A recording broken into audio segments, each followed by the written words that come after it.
بسم اللہ الرحمن الرحیم۔ السلام علیکم۔ عالم پرواز سمیع و بصری کالم کے ساتھ طاہر پرواز آپ کی خدمت میں حاضر ہے۔ اسلام آباد میں گہما گہمی بہت بڑھ چکی ہے، بہت زیادہ،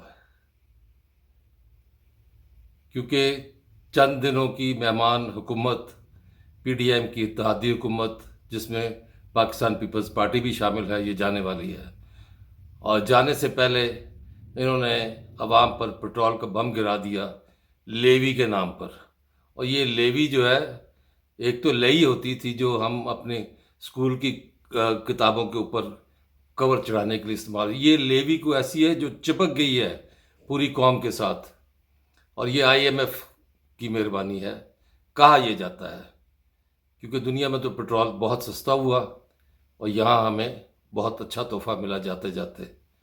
اور ایک بڑا لطیفہ کر دیا وزیر خزانہ نے کہ اب ہم پٹرول کی قیمتوں میں اضافہ نہیں کریں گے۔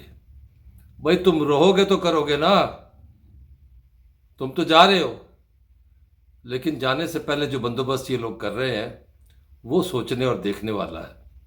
جی ہاں، بندوبست یہ ہو رہا ہے کہ نگران حکومت قائم کی جائے۔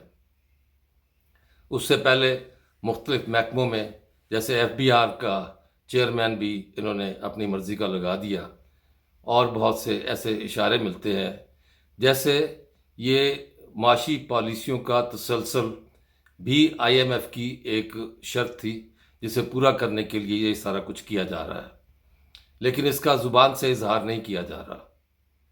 اس سلسلے میں اگرچہ دیکھا جائے تو معاشی طور پہ پاکستان کو مضبوط بنانے کے لیے پاکستان کی فوج کی سربراہ جنرل عاصم وہ بھی میدان میں کود پڑے ہیں، اور انہوں نے ایک انویسٹمنٹ انیشیٹو کے نام سے ایک اسکیم جو ہے اس کا اجرا بھی کیا، جس میں فوج کی بھرپور معاونت حاصل ہوگی، فوج کی سول گورنمنٹ کو۔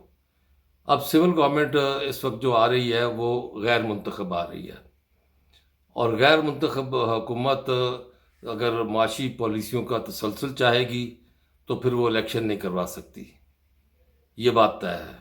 اور اس کے لیے باقاعدہ طور پر ایک بنیاد کھڑی کر دی گئی ہے، جیسا کہ میں اپنے پہلے ایک کالم میں کہہ چکا ہوں کہ یہ حکومت کی طرف سے جب یہ اعلان کیا گیا، اور الیکشن کمیشن نے بھی اعلان کیا کہ پرانی مردم شماری پر الیکشن ہوں گے، تو اس پر میں نے کہا تھا کہ یہ ناممکن ہے، آپ نے اربوں روپے اس پہ خرچ کیے ہیں، اور اب آپ کو اس کا باقاعدہ طور پر اس کو استعمال میں لانا چاہیے، ورنہ 22 کروڑ اور 25 کروڑ میں 3 کروڑ جو لوگ ہیں وہ کہاں جائیں گے؟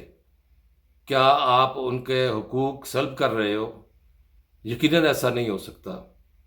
تو میری اطلاع کے مطابق یہ 8 تاریخ سے پہلے، جس میں چند دن رہ گئے ہیں، 8 تاریخ سے پہلے، یعنی کہ آج 3 اگست ہے، تو 8 تاریخ سے پہلے 5 دن کے اندر اندر سی سی آئی کونسل آف کامن انٹرسٹ کا اجلاس ہوگا، جس میں اس کے نتائج سامنے رکھے جائیں گے، اور اس میں اس سلسلے میں ایم کیو ایم کے خاص طور پہ جو شکایات ہیں ان کا ازالہ کیا جائے گا، کیونکہ ایم کیو ایم نے اس معاملے میں اچھا خاصا شور و غوغا کیا ہے کہ ان کے شور ڈالنے پر کراچی کی آبادی میں کچھ اضافہ ہوا، لیکن وہ اب بھی اس کو تسلیم نہیں کرتے۔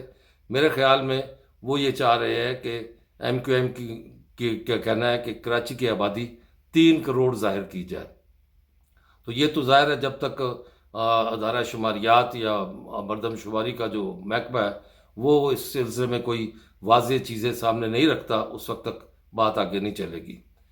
تو اگر سی سی آئی کا اجلاس بھی اسی طرح ہو جاتا ہے جس طرح آج کل قومی اسمبلی اور سینٹ میں دھڑا دھڑ قوانین بن رہے ہیں اور بل پیش کیے جا رہے ہیں اور منظور ہو رہے ہیں اور ایکٹ بن رہے ہیں، تو پھر تو بات سمجھ میں آتی ہے۔ لیکن معاشی پالیسیوں کے تسلسل کے لیے اگر نگران حکومت قائم کی جائے گی، جس سلسلے میں پہلے اسحاق ڈار کا نام سامنے آ رہا تھا، اور اسحاق ڈار سینیٹر ہے، کسی کانسٹیٹوینسی سے منتخب نہیں ہے، اسحاق ڈار اگر وزیر اعظم کے طور پہ نگران آتے تو وہ ان کو 3 سال کے لیے رکھا جانا تھا۔ اب چونکہ ان کی مخالفت شروع ہو چکی ہے، اور نون لیگ نے بھی اس معاملے میں فیصلہ کر لیا ہے کہ اسحاق ڈار کو اب نہیں بنایا جائے گا نگران وزیر اعظم، تو پھر کون ہوگا؟ تو اس سلسلے میں بات یہ ہے کہ کون ہوگا سے بات شروع ہوتی ہے. وہ سیاست دان ہوگا، اور ایسا سیاست دان ہوگا جو نگران حکومت کے بعد وہ الیکشن میں حصہ نہیں لے سکے گا. وہ نام میں آپ کو بعد میں بتاتا ہوں، نام کچھ میرے پاس موجود ہے.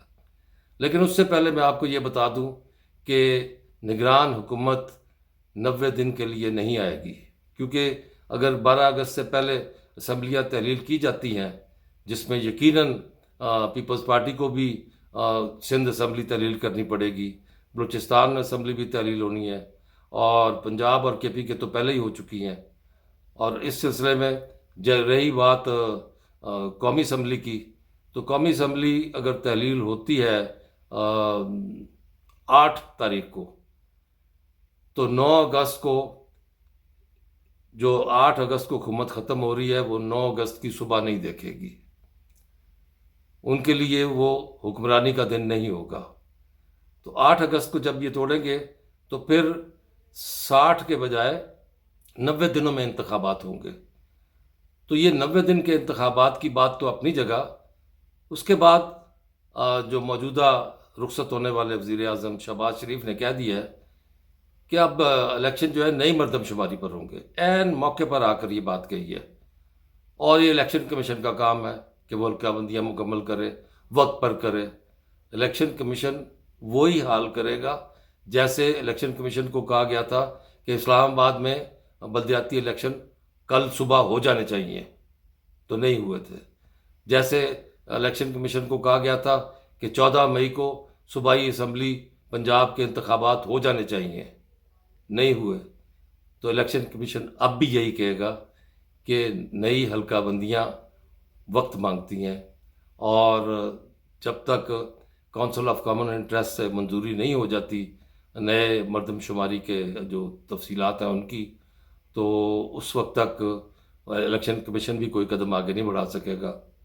تو مجھے یقین ہے کہ یہ مردم شماری کا معاملہ کونسل آف کامن انٹرسٹ میں ان کے جانے سے پہلے آ جائے گا، اور پھر یہ سارا بوجھ الیکشن کمیشن پر ڈال دیا جائے گا. اور الیکشن کمیشن اس معاملے میں اپنی جو کم مائگی ہے اس کا اظہار کرتا ہے، اکثر کیا ہے اس نے، اب بھی کرے گا، اور وہ بتائے گا کہ اس سلسلے میں اسے کتنا وقت چاہیے. تو ایک تو وہ اپنی جگہ وقت، اور دوسری چیز ملک میں بڑھتی ہوئی دہشت گردی کی لہر، یہ سب سے زیادہ خوفناک ہے. یہ کئی چیزیں مل کر، اور خاص طور پر جو معاشی استحکام کے لیے سرمایہ کاری کی کوششیں کی جا رہی ہیں، ابھی منرل سمٹ بھی ہوئی ہے، یہ سب چیزیں جب سامنے آ جائیں گی تو پھر آپ کو یہ 2-3 سال کی نگران حکومت بری نہیں لگے گی، کیونکہ یہ 2-3 سال انہیں رکھنا ہے. میری اطلاع کے مطابق نگران حکومت 3 سال کے لیے آ رہی ہے، اور جہاں تک نگران وزیر اعظم کا ممکنہ نام ہے وہ ایک صاحب ہیں بھوتانی صاحب. اگر 3 سال کے لیے مجھے وزیر اعظم نگران بنا دیا جائے تو میں تو الیکشن نہیں لڑوں گا، میں نے تو ویسے بھی الیکشن نہیں لڑنا. تو بھوتانی صاحب وزیر اعظم ہوں گے با اختیار قسم کے، اور نگران وزیر اعظم کے اختیارات میں اضافہ کیا جا چکا ہے. یہ بھی بات ذہن میں رکھیں. کیسا لگا آج کا پروگرام، آج کا یہ کالم کیسا لگا؟ اپنی رائے دیجیے گا. سبسکرائب اگر نہیں کیا تو ضرور کیجیے، اور بیل آئیکن کو دبا دیجیے. دوستوں کو ضرور شیئر کیجیے گا.